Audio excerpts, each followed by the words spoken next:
आप जानते हैं इंडिया में ऐसे 40% लोग हैं जो वजन कम करना चाहते हैं लेकिन कर नहीं पाते हैं और 60% ऐसे लोग हैं जिन्होंने वजन कम किया है या एक हेल्दी लाइफस्टाइल जी रहे हैं।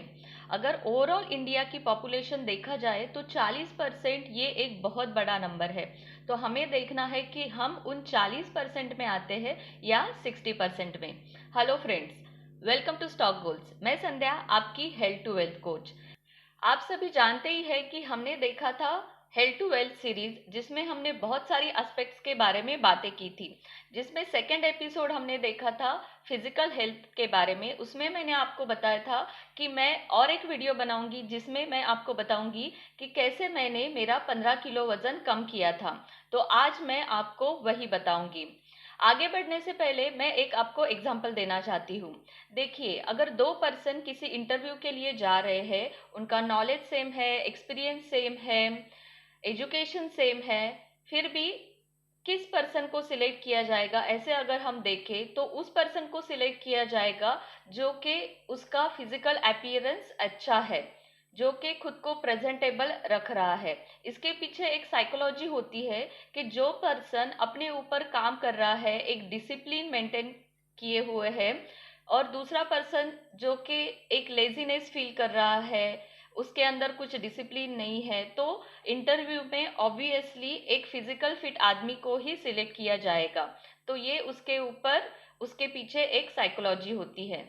आप सभी जानते ही है कि physical fitness, physical strength, stamina इसलिए भी जरूरी है कि हम अपने काम जो है वो सही तरीके से कर पाए और आने वाली जो बीमारियां है उससे भी बच पाए। इसलिए हम लोग आज देख रहे हैं कि वेट रिड्यूस कैसे किया जाए और खुद को फिजिकली फिट कैसे रखा जाए। लेकिन आगे बढ़ने से पहले मैं आपको बताना चाहूंगी कि हमें अगर कुछ भी चीज हासिल करनी है तो उसके लिए क्या करना है, इससे ज्यादा इम्पोर्टेंट है कि क्या नहीं करना है। एक बार क्या नहीं करना चाहिए, ये चीजें अगर सबकॉन्शियस माइंड में बैठ जाए तो क्या करना है ये ऑटोमेटिकली आसान हो जाता है। तो मैं पहले आपको बताऊंगी कि अगर आप लोग वजन कम करना चाह रहे हैं तो कौन सी चीजें आपको नहीं करनी है। तो पहला है कि शुगर इनटेक जो है वो कम करना है। शुगर से क्या होता है, उसके अंदर जो केमिकल्स होते हैं उसके वजह से रिंकल्स वगैरह ज्यादा आते हैं, झुर्रियाँ ज्यादा आती है, इसलिए शुगर का इंटेक कम करना है। अगर चाय कॉफी बहुत पी रहे हैं तो उसका इंटेक कम करना है, क्योंकि उससे गैस्ट्रिक रिलेटेड प्रॉब्लम्स होते हैं, इसलिए उसका इंटेक कम करना है। ये हो गई पहली बात। दूसरी बात है कि बार बार कुछ जंक फूड खाना, स्वीट्स खाना, इसको भी अवॉइड करना है। फिर बाद में आता है कि प्रोसेस फूड। प्रोसेस फूड मतलब जो कि फ्रोजन फूड है, जो कि पहले से ही प्रोसेस किए हुए हैं कुछ, और हम लोग फ्रीजर में रख रहे हैं या फ्रीज में रख रहे हैं बहुत सारे दिन तक, तो उसका इंटेक कम करना है। फिर आता है मैदा, जो कि वाइट फ्लोर है, बिस्किट्स वगैरह है, इसका इंटेक कम करना है, क्योंकि वो डाइजेस्ट होने में बहुत समय लगता है, वो फैट में कन्वर्ट होता है। इसके लिए मैदा या फिर बिस्किट्स वगैरह ऐसी चीजें हैं जो बेकरी आइटम्स है उसको कम करना है। फिर ऑयली फूड नहीं खाना है या नमकीन नहीं खाना है। स्नैक्स आइटम में हम लोग बहुत सारी चीजें देखते हैं, नमकीन्स है, स्वीट्स है, ये है, तो उसको नहीं खाना है, उसको आपको अवॉइड करना है। ऑयली फूड नहीं खाना है, ऑयल का इंटेक कम करना है। फिर बहुत मेन एक रीजन होता है कि स्ट्रेस और एंजाइटी, ये जो है इसके वजह से बहुत सारी लेडीज में ये प्रॉब्लम आते हैं कि वो डिप्रेस हो गई, एंजाइटी हो गई, उनको स्ट्रेस हो गया, तो वो खाने पे अपना गुस्सा निकालती है। तो वैसे नहीं करना है, आपको इससे बचना है। उसके लिए बहुत सारे मेथड्स वगैरह भी है, वो आप फॉलो कर सकते हैं।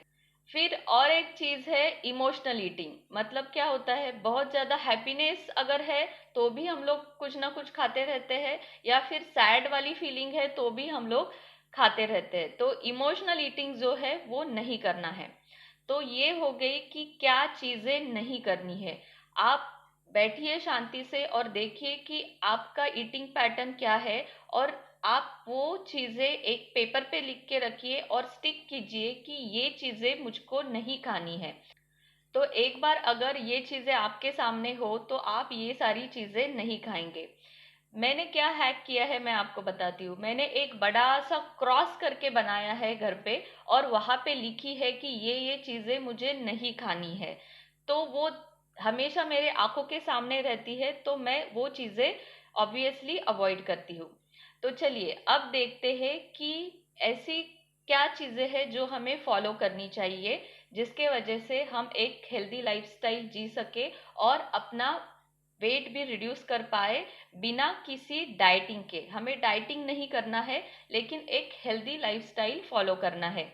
जो भी मैं मेथड्स आपको बताने वाली हूँ वो खुद मैंने किया है, जो मैं खुद फॉलो करती हूँ, और जिसके वजह से मैंने पोस्ट प्रेगनेंसी वेट 15 किलो तक के कम किया है और फिर बाद में उसको मेंटेन भी किया है। तो अगर आप महिला है, किसी भी एज से है, पुरुष है, तो कुछ फर्क नहीं पड़ेगा। जो भी मैं आपको मेथड्स बताने वाली हूँ वो बहुत ही सिंपल है और आप बहुत ही आसान तरीके से उसे फॉलो कर सकते हैं। देखिए क्या होता है, अगर बहुत सारे चेंजेस एकदम फटाफट से करने जाए तो उसका एक बुरा असर हो सकता है। इसलिए हमें जल्दबाजी नहीं करनी है कुछ भी, और एक एक चीज को हमको इनकॉर्पोरेट करना है, एक एक चीज को अडेप्ट करना है और आगे बढ़ना है। आपको पता होगा 100 घंटे का रूल और 10,000 घंटे का रूल। तो किसी भी चीज को अगर हम 100 घंटे तक के करते हैं तो वो धीरे धीरे हमारी आदत बनती है, और अगर उसी चीज को हम 10,000 घंटे तक करते हैं तो वो हमारा पैशन बन जाता है। तो रिड्यूसिंग वेट भी है वो इसी का एक हिस्सा है। तो आपको इसके ऊपर काम करना पड़ेगा। जो भी चीजें मैं आपको बोलने वाली हूँ वो आप अपने लाइफस्टाइल के हिसाब से उसे ढालिए और धीरे धीरे अपने लाइफ में उसको इंक्लूड कीजिए। तो अभी मैं आपको बताऊंगी कि मैं कौन सा रूटीन फॉलो करती हूँ, या आप किस तरीके से एक रूटीन फॉलो कर सकते हैं, सो दैट एक सिंपल तरीके से आप बहुत आसान तरीके से अपना वजन कम कर सकते हैं। तो सुबह उठने के बाद सबसे पहले 2 ग्लास गुनगुना पानी पीजिए। उससे क्या होता है, डाइजेस्टिव सिस्टम को एक बूस्टअप मिलता है और आगे जो भी आप चीजें खाएंगे वो डाइजेस्ट होने में आपको मदद मिलेगी। उसके बाद 45 मिनट्स के बाद आप नाश्ता कर सकते हैं। नाश्ते में आप बहुत ही हल्की फुल्की चीजें खाइए, जो कि पोहा, उपमा, डोसा, इडली, ऐसे टाइप से आप खा सकते हैं। फिर नेक्स्ट बात आती है जो आपको ध्यान में रखना है कि chew your water and drink your food. इसका मतलब क्या है, जब पानी पिए तो सिप सिप करके पिए, सो दैट जो कि मुंह में सलाइवा होता है वो पानी के अंदर मिक्स हो जाए और वो अपने डाइजेस्टिव सिस्टम में चला जाए। इससे क्या होता है, आपको पता है कि सलाइवा के अंदर बहुत सारी मेडिसिनल प्रॉपर्टीज होती है जो कि डाइजेशन को इम्प्रूव करने में हेल्प करती है। और ड्रिंक योर फूड, इसका मतलब है कि जो भी खाना हम खा रहे हैं उसको अच्छे से चबा चबा के खाए, उसका मुंह में पेस्ट होने तक खाए, सो दैट वो जब हमारे अंदर जाए तो फिर बाद में डाइजेशन होने के लिए उसको आसानी हो। तो ये उसका कंसेप्ट है कि chew your water and drink your food. एक 45-45 का रूल याद रखिए कि खाने से पहले 45 मिनट से पहले आपको पानी पीना है, और खाने के बाद में 45 मिनट्स के बाद आपको पानी पीना है।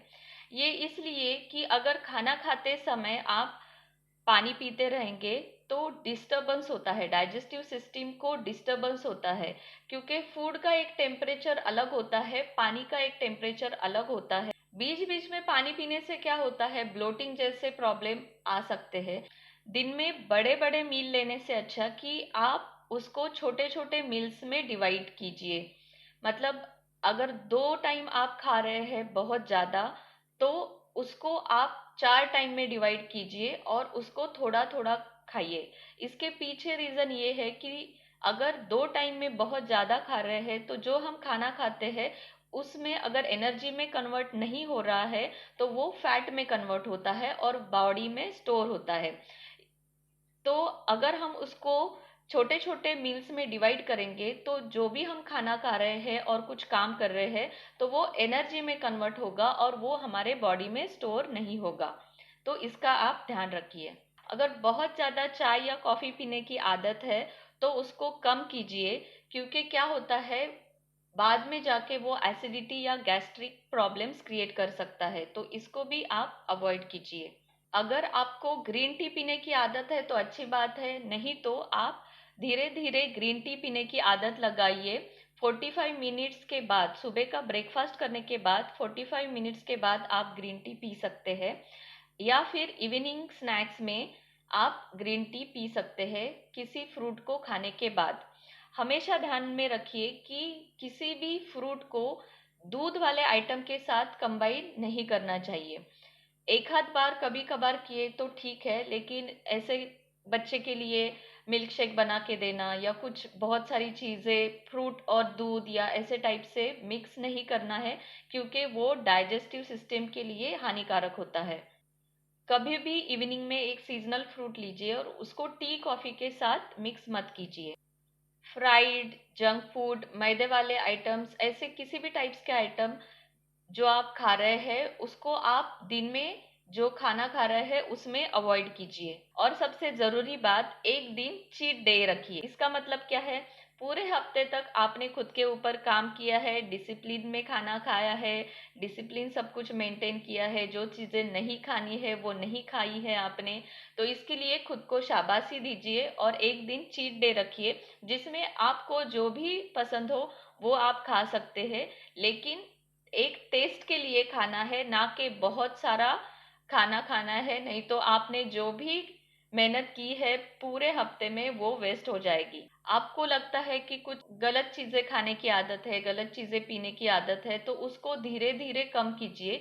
एकदम ऐसे आप सोचेंगे कि नहीं मुझे ये अभी नहीं खाना है, मुझे ये नहीं पीना है, स्मोकिंग नहीं करनी है, टोबैको नहीं खाना है, ऐसे अगर है तो इसका निगेटिव इम्पैक्ट आपके बॉडी के ऊपर हो सकता है। इसलिए जो भी कुछ आदत है उसको आप धीरे धीरे रिड्यूस कीजिए। सब्जियां कुछ ऐसे होती है, पोटैटो, ब्रिंजल, ऐसे टाइप की सब्जी आप अवॉइड कर सकते हैं। उसकी जगह पे आप ग्रीन लीफी वेजिटेबल्स यूज कर सकते हैं खाने के अंदर, जो कि डाइजेशन के लिए भी अच्छी होती है। आप डेली रूटीन में कोई भी एक एक्सरसाइज शामिल कर सकते हैं, जैसे कि साइकिलिंग हो गया, जॉगिंग हो गया, स्विमिंग हो गया, रनिंग हो गया। आप अपने हिसाब से, अपने बॉडी टाइप के हिसाब से आपको जो सूट करता है वो एक्सरसाइज आप कीजिए। नहीं तो क्या होता है कि बाबा जी ने कह दिया कि तू योगा करेगा तो तुम्हारा शरीर सुदृढ़ होगा, लेकिन हमने तो कह दिया कि ये योगा हमसे ना होगा। ये तो मैंने एक मजाकिया तौर पे कहा है, लेकिन आप देखिए कि बॉडी टाइप को क्या सूट कर रहा है, क्योंकि बहुत सारे लोगों को योगा सूट नहीं करता है। जिस और योगा एक प्रॉपर इंस्ट्रक्टर के नीचे ही आप कर सकते हैं। अगर खुद से करने जाए तो बहुत सारे प्रॉब्लम्स शुरू में आ सकते हैं, इसलिए आप देखें कि एक जो सर्टिफाइड ट्रेनर है, सर्टिफाइड योगा टीचर है, उससे ही आप योगा करें।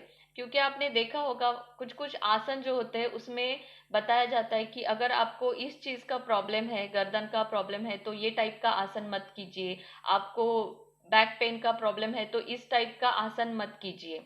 तो आप बिल्कुल भी खुद को जबरदस्ती मत कीजिए कि नहीं मुझे यही टाइप का एक्सरसाइज करना है। जरूरी नहीं है, आपको जो भी सूट हो वो एक्सरसाइज आप कर सकते हैं, लेकिन देखिए कि आपको कौन सा सूट होता है। यहाँ पे भी आपको अगेन 45-45 का रूल्स याद रखना है कि 45 मिनट्स खाने के बाद आप एक्सरसाइज कीजिए, और एक्सरसाइज करने के बाद 45 मिनट्स के बाद आप खाना खा सकते हैं।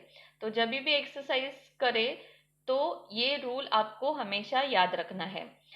अगर आपको वजन घटाना है तो आपको 45 मिनट्स के बाद, खाने के बाद एक्सरसाइज करनी है, और अगर आपको वजन बढ़ाना है तो एक्सरसाइज करने के बाद 15 मिनट्स के बाद आप खाना खा सकते हैं। तो आपको ये ध्यान रखना है, वजन बढ़ाना है तो 15 मिनट्स के बाद खाना खाना है, वजन घटाना है तो 45 मिनट्स का रूल आप याद रखिए। और सबसे ज़रूरी बात, कभी भी खाना खाने के बाद नहाना नहीं चाहिए। उससे क्या होता है कि खाना जब खाते हैं तो ब्लड सर्कुलेशन जो होता है वो डाइजेस्टिव सिस्टम के तरफ ज़्यादा फ्लो होता है। लेकिन अगर हम उसके बाद, खाना खाने के बाद अगर नहाते हैं तो जो ब्लड सर्कुलेशन है वो डिस्टर्ब होता है और इससे बहुत डाइजेशन के प्रॉब्लम्स भी आ सकते हैं। तो आई होप आपको समझ में आ गया होगा कि आप किस तरीके से छोटे मोटे चेंजेस कर सकते हैं और आपका वजन मेंटेन कर सकते हैं, कंट्रोल में ला सकते हैं और इवेंचुअली बाद में आप उसे कम भी कर सकते हैं एक सिंपल रूटीन फॉलो करके। ये मैं खुद फॉलो करती हूँ, इसलिए मैंने आपको बताया है। तो अभी मैंने जितने भी पॉइंट्स आपको बोले हैं उसमें आपको क्या करना है, पहले दिन कोई भी एक पॉइंट उसमें से पकड़ लीजिए, उसको लगातार 100 आवर्स तक कीजिए, मतलब 100 घंटे तक कीजिए, लगभग 4 दिन कीजिए। उसके बाद दूसरी एक्टिविटी लीजिए, उसको भी 4 दिन तक कीजिए। तो क्या होगा, पहली एक्टिविटी दूसरी एक्टिविटी ये आपके डेली रूटीन में शामिल हो जाएगी। उसके बाद तीसरी एक्टिविटी लीजिए, तो ये साइकिल आपको रिपीट करते जानी है और सारे के सारे जब तक के 10,000 आवर्स में कन्वर्ट नहीं होते हैं तो वो आपको करना है। तो इसका मतलब आपको लगभग 1 साल 2 महीना लगेगा ये सारी चीजें अपने अंदर इनकॉर्पोरेट करने में। अगर ये सारी चीजें आपने कर ली और 10,000 आवर्स तक आपने इसे कर ली तो ये आपका एक पैशन बन जाएगा और आप खुद चाहकर भी इस डिसिप्लिन से बाहर नहीं आ सकते हैं। Mark my words. I hope आपको ये वीडियो पसंद आया होगा। वीडियो पसंद आया होगा तो जल्दी से लाइक कीजिए, सब्सक्राइब कीजिए, दोस्तों के साथ इसे शेयर कीजिए और नीचे कमेंट में ज़रूर लिखिए कि आपका इस साल का क्या गोल है, आप कितना वज़न कम करना चाह रहे हैं। और अगर ये छोटी छोटी चीज़ें फॉलो करने के बाद अगर आपका वज़न कम होता है तो कमेंट में बाद में ज़रूर लिखिएगा कि आपने ये गोल कंप्लीट कर लिया है। थैंक यू सो मच इस चैनल को इतने कम समय में इतना प्यार देने के लिए, लाइक करने के लिए और सब्सक्राइब करने के लिए। तो मिलते हैं नेक्स्ट वीडियो में, तब तक आप खुश रहिए। Keep learning, keep earning. Thank you.